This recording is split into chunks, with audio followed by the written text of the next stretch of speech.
Aujourd'hui, on va aborder les freins qui empêchent les gens de démarrer une nouvelle activité et notamment la nôtre. Au bout de 11 années d'expérience, je peux vous assurer d'une chose, c'est que ce qu'on voit souvent, c'est que les mêmes freins, les mêmes peurs et les mêmes doutes prennent la plupart des gens qui sont à un moment donné intéressés par ce qu'on fait et qui ont envie de changer leur vie. D'ailleurs, ça s'applique à tout ça de manière générale. Et ces freins-là, pour la plupart des gens, ça les bloque complètement, ne serait-ce que de démarrer. Donc, on va les voir au fur et à mesure.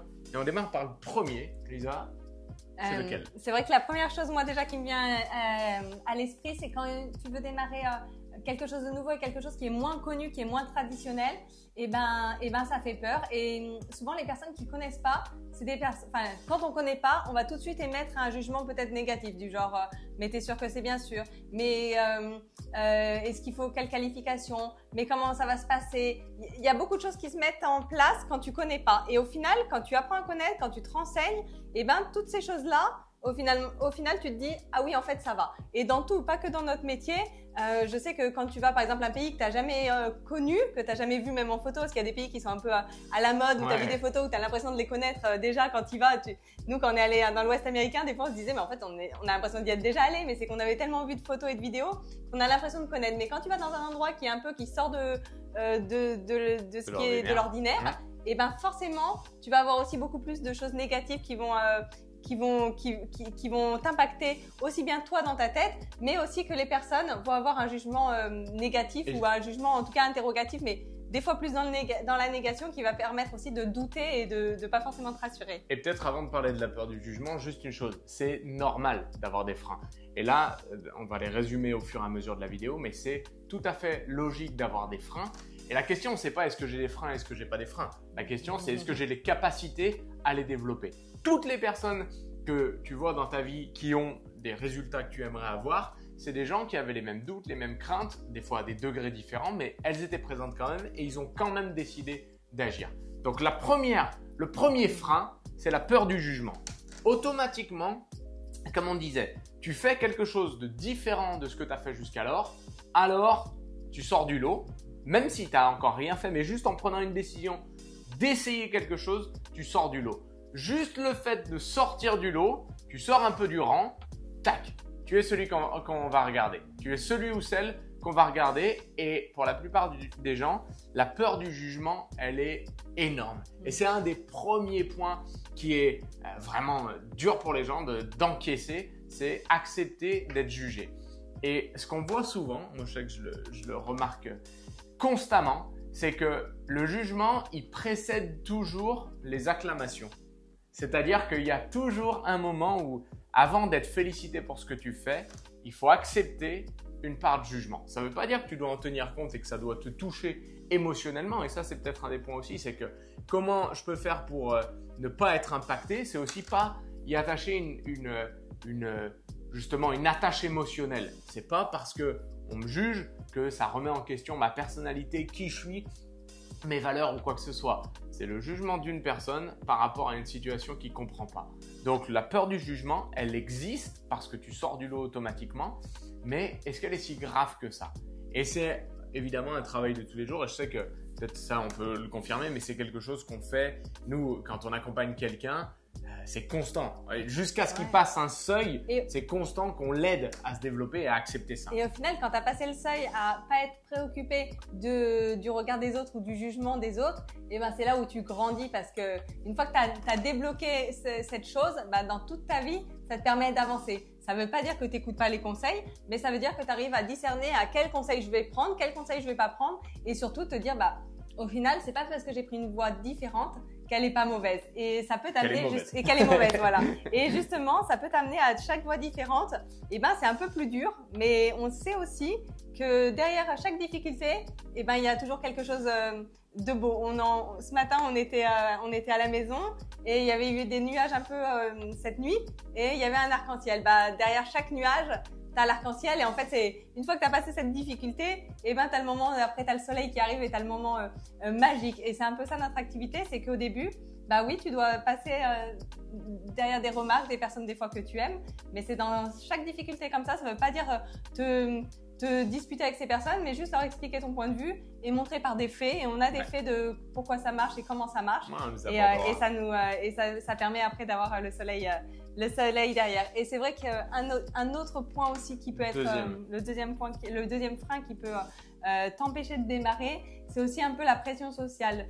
Comme on le disait, c'est quelque chose qui n'est pas forcément connu, même si ça commence maintenant à être de plus en plus fait. Mais c'est vrai que au début, ça peut être une activité. En tout cas, nous, quand on a commencé il y a 10 ans, c'était une activité qui n'était pas forcément connue.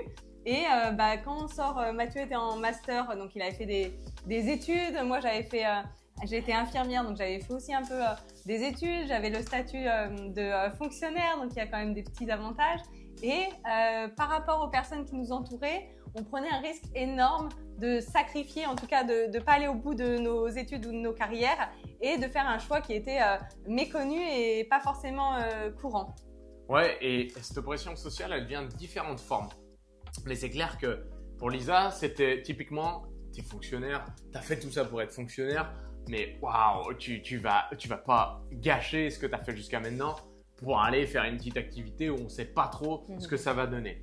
L'autre, pour ma part, moi c'était, mais Matt, tu as fait un master, tu as fait 5 ans d'études après le bac. Franchement, tu vas pas aller vendre des compléments alimentaires et aider les gens à perdre du poids, mais qu'est-ce que tu fais?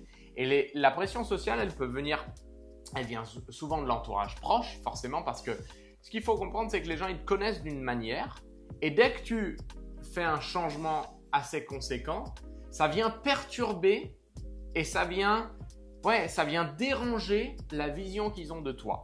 Et ça vient déranger le fait qu'ils se disaient, mais jusqu'à maintenant, telle personne, je la mettais dans telle catégorie, telle case, c'était facile mentalement pour moi, ça me prenait pas trop d'énergie de dire telle personne, elle est là, globalement, dans cette boîte-là.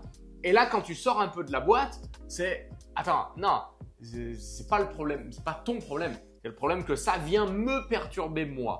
Donc, tu vas avoir une forme de pression sociale qui s'exerce parce que les gens ont envie et besoin pour eux que le statu quo se passe. C'est trop de pression pour les gens de voir leur monde évoluer, leur monde bouger, encore plus quand c'est pas eux qui prennent la décision. Donc la pression sociale, elle vient parce qu'on te dit tes études, ou parce que tu avais un CDI, ou parce que tu étais fonctionnaire, ou parce que c'est ta famille qui te dit dans notre famille on n'est pas comme ci, on n'est pas comme ça. Eh ben, faut toujours se rappeler que c'est eux qui te passent un message par rapport à eux, pas par rapport à toi.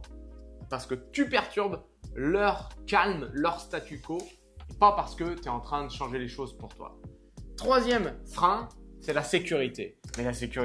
Mais Lisa, on quitte un poste de fonctionnaire, mais c'est pas sûr. Ouais, tout dépend ce que tu veux comme sécurité. Et puis en plus de ça, c'est ta façon aussi, ta philosophie de vie. Avec Mathieu, au début, bah oui, ça faisait peur, on avait un emprunt, on s'est dit, bah ok, c'est des risques, mais après, d'un autre côté, on s'est regardé, on s'est dit, est-ce qu'on en est capable, nous? Et franchement, on se sentait capable de le faire. Et oui, au début, et aussi quelque chose que j'aimais qui me challengeait, c'est qu'on savait que plus on allait travailler nous, plus on allait pouvoir gagner. Alors qu'à l'hôpital, j'avais un peu des limites, que j'avais beau faire toutes les formations, tout ce que je voulais.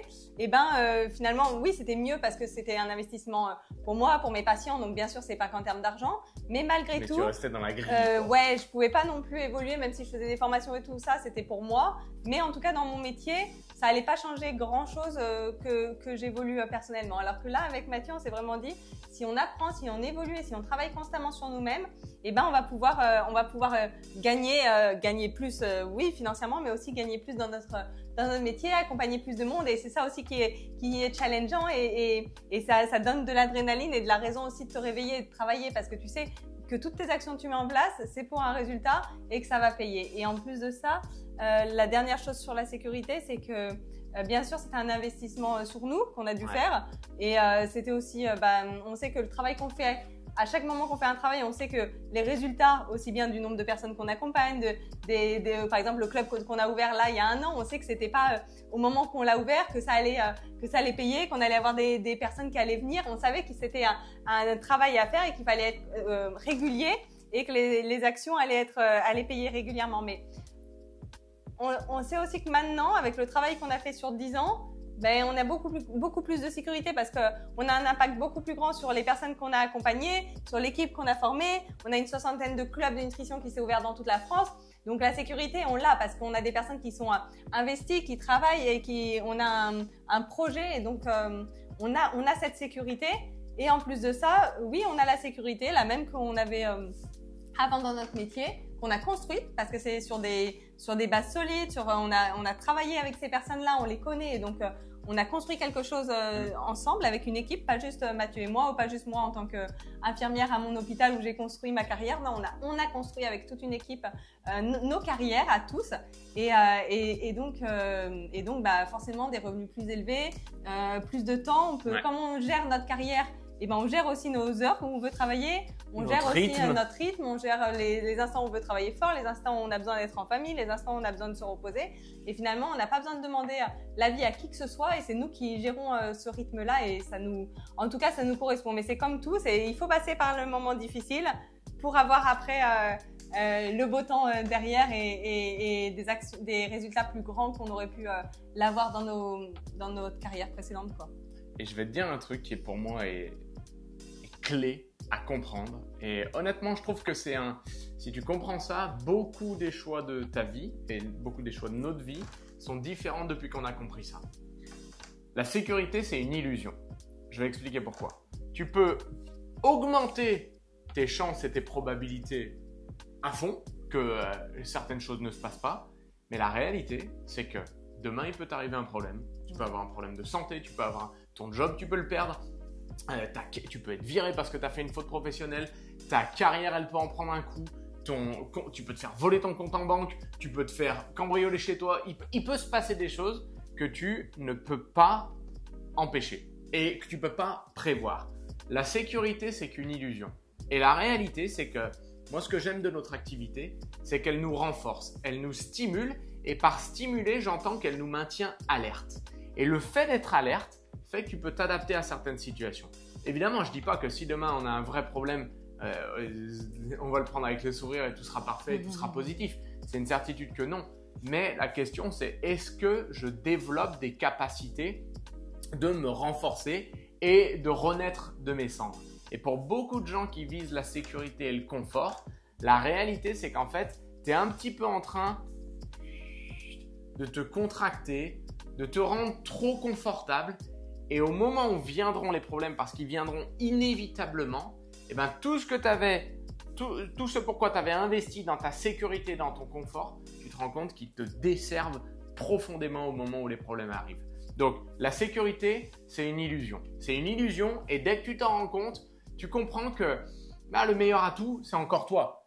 Et Lisa l'a dit, bien sûr que dans notre activité avec Herbalife, on peut travailler et voyager le monde, toutes ces choses-là. Mais surtout, ce qu'on gagne le plus, c'est que notre développement personnel s'est élevé au fur et à mesure des années. Et donc, on est plus robuste et plus capable d'affronter les challenges. Peur suivante, ou du moins frein suivant, mais moi je sais pas vendre. Vous parlez à quelqu'un qui, à la base, moi j'avais jamais gagné 1 euro. Allez, si je travaillais dans les vignes les étés, mais j'avais jamais eu de rapport à l'argent avant 23 ou 20, avant de démarrer mon activité. Et donc moi, vendre, c'était quelque chose de totalement différent. Et là, je parle de moi, mais je crois que Lisa est encore mieux placée pour le dire. Et puis, on ne vend pas, bien sûr qu'on est rémunéré sur la vente du programme, des produits, mais on ne vend pas vraiment juste des produits. On vend une expérience et on vend une aventure en fait avec nous. Et si tu Donc, c'est le démarrage, la vente, c'est sûr. Exactement. C'est parce que même pour un coach sportif ou une infirmière, c'est l'État qui paye, mais quand même, elle doit vendre un patient, il doit avoir envie de venir… une infirmière libérale, la choisir quoi. Donc il faut savoir se vendre, il faut savoir se montrer, il faut savoir, bien sûr, il faut savoir dire que tu es là. Mettre en avant ses atouts. Voilà, mettre en avant tes atouts. Si par exemple une esthéticienne ou un coiffeur, forcément il doit aussi se montrer, se présenter, faire montrer qu'il est là. Donc ça peut passer par la devanture, ça peut passer par des flyers, peu importe. Mais il faut savoir se montrer parce que sinon, si personne ne sait que tu es là, ils vont aller voir le voisin ou quelqu'un d'autre. Donc ça c'est sûr. Mais notre travail c'est pas juste de vendre le programme, le produit et après de plus donner de nouvelles. Mais c'est justement, c'est la vente du produit, du programme, c'est le démarrage en fait de notre activité. Ouais. C'est le démarrage avec une personne, de la relation avec cette personne. Et donc, bien sûr, ça passe par là. Mais si tu vois juste comme la vente, ça va être compliqué. Si tu le vois comme tu offres une expérience et tu offres une aventure à la personne, là, à ce moment-là, c'est différent. Et un peu dans la même veine, on va dire, un autre des freins qui revient régulièrement, c'est « mais moi, je n'ai pas les compétences. Je manque de compétences par rapport à ce que vous faites. » Première chose que je dirais, il y a une espèce de… Probablement, ce que tu vois de l'extérieur, ce n'est pas ce dont tu as vraiment besoin à l'intérieur. C'est-à-dire que, tu vois, typiquement, tu as l'impression qu'une belle famille, par exemple, tu les vois toujours partir en voyage. Ça se trouve, peut-être que vous voyez ça de nous. Et oui, c'est sûr que de l'extérieur, tu vois le voyage. Mais en fait, la raison pour laquelle c'est une belle famille, c'est ce qu'il y a à l'intérieur. C'est la façon dont tu te parles, c'est les projets que tu as, c'est le temps que tu passes ensemble, c'est l'investissement que tu as. Donc en fait, mon point, il est là. C'est que les compétences dont tu penses manquer, probablement, ce n'est pas celle-là dont tu vas avoir réellement besoin. Je dis toujours, moi, il me faut que 4 compétences avec quelqu'un qui comprennent à peu près les choses. Deuxième, c'est qu'il soit prêt à travailler, mais ça, tout le monde travaille. Donc la réalité, c'est que tu n'as pas besoin de travailler x5 par rapport à ce que tu travailles dans un autre métier. Être prêt à apprendre et avoir des grands rêves. Et avec ça, avec ces 4 éléments, on est capable de faire de quelqu'un, c'est lui qui va le faire, mais on est capable de transformer quelqu'un de là où il démarre à la vie dont il veut, parce qu'on a le bon véhicule pour. Autre point, et il nous en reste plus que 2, mais lui, il est amusant parce que les gens, ils s'imaginent que c'est pas vrai, mais je peux vous assurer qu'on le voit constamment. La peur du succès. La peur du succès. La peur du succès, elle se traduit de plein de manières différentes, mais on a beaucoup de gens, et j'ai toujours du mal à dire le mot parce que je sais jamais comment c'est, mais est-ce que c'est auto-saborder ou auto-saboter?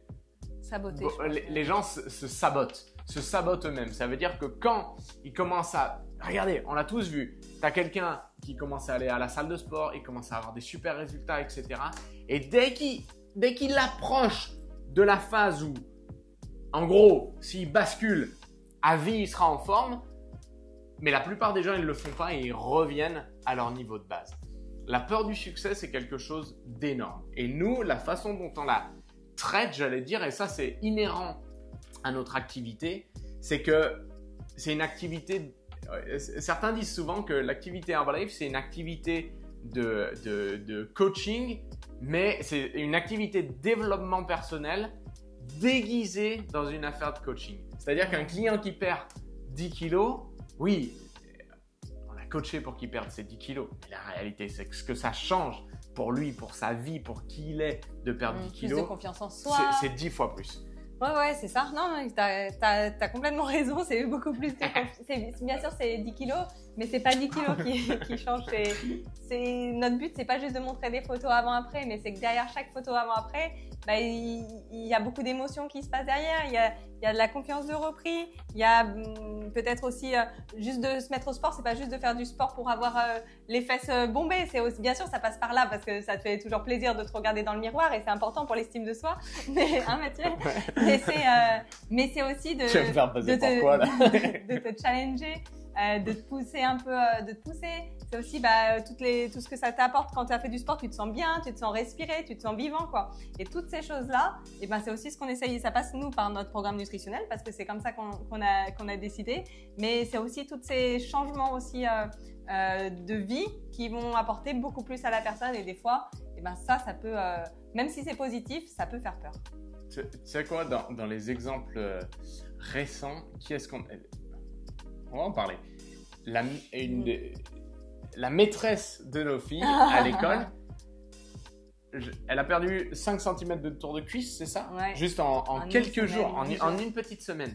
Mais juste ça, ce que ça te donne, je vous assure d'une chose, ça se voit dans les yeux, ça se voit sur la peau, ça se voit dans l'énergie, c'est un truc de dingue. Donc la peur du succès, évidemment qu'elle arrive, mais notre message ici, c'est que c'est un processus. C'est qu'il n'y a pas de formule secrète pour du jour au lendemain avoir une confiance inarrêtable, mais ça se fait au fur et à mesure. On n'est pas les mêmes que quand on a démarré et on a aussi, nous, suivi ce processus. Et le dernier frein qui, lui, nécessiterait une vidéo à part entière, c'est moi, je démarre pas parce que ça a l'air trop beau pour être vrai. Faisons un disclaimer. Est-ce que juste démarrer est la garantie d'aller au bout? Évidemment que non. Soyons extrêmement clairs, je vais le redire avec force. Est-ce que juste démarrer est une garantie quelconque? Non, parce que ce que je dis souvent, c'est que nos produits nutritionnels Herbalife, ils marchent quand tu les prends. Il y a des gens qui me disent des fois, ils arrêtent et j'ai pris du poids. Comment veux-tu que des produits que tu prends plus te fassent prendre du poids? Ou alors ils disent ça marche pas, mais ils l'ont pris un matin sur deux et puis ils n'ont pas pris leur aloe, ils se sont pas hydratés, ils ont mangé 3 fois 3 côtés. Donc trop beau pour être vrai? Non. Mais il faut suivre le plan. Démarrer, c'est la première étape et là on vient de dévoiler avec vous les freins et mettre le doigt sur certains freins qui t'empêchent de démarrer. Et vous le verrez quand on commence à travailler ensemble parce que le but c'est ça. Quand on va commencer à travailler ensemble, vous allez voir que ça va être un processus et au fur et à mesure, on va passer des mots à l'action. Mais trop beau pour être vrai, démarrer c'est essentiel, mais ensuite il faut suivre le plan. Et suivre le plan, bah là on est garanti que notre plan il existe depuis 45 ans. On en a les premiers exemples parce que faut bien comprendre et des fois on n'insiste pas assez dessus.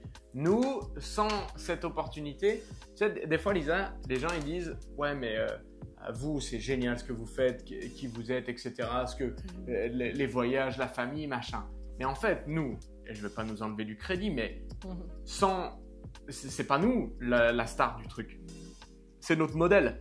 Donc nous on a su amener un moyen qui nous correspond, qui nous va bien, avec lequel on est aligné pour bosser avec le modèle. Mais la réalité, c'est que la star, c'est le modèle. Donc, quelqu'un qui démarre avec nous, s'il a un profil différent de nous, est-ce que c'est un problème? Évidemment que non. Parce que le modèle, notre business model, la façon dont on travaille, va pouvoir l'aider à se développer. Donc, est-ce que c'est trop beau pour être vrai? Je sais pas. Mais nous, notre vie, elle est plus belle que ce qu'on n'aurait jamais imaginé. Donc, on espère que vous avez apprécié nos conseils et les différentes étapes pour passer les freins qui vous empêchent de démarrer. N'oubliez pas, le but c'est de mener la grande vie. Et à l'heure actuelle, sachez juste une chose, on est à la recherche de profils spécifiques, des gens qui sont principalement disponibles le matin, tôt, et qui aura envie de s'investir dans un projet. Le matin, tôt et juste sur la matinée. Voilà, on ne vous en dit pas plus, mais remplissez le business can si c'est quelque chose qui vous parle.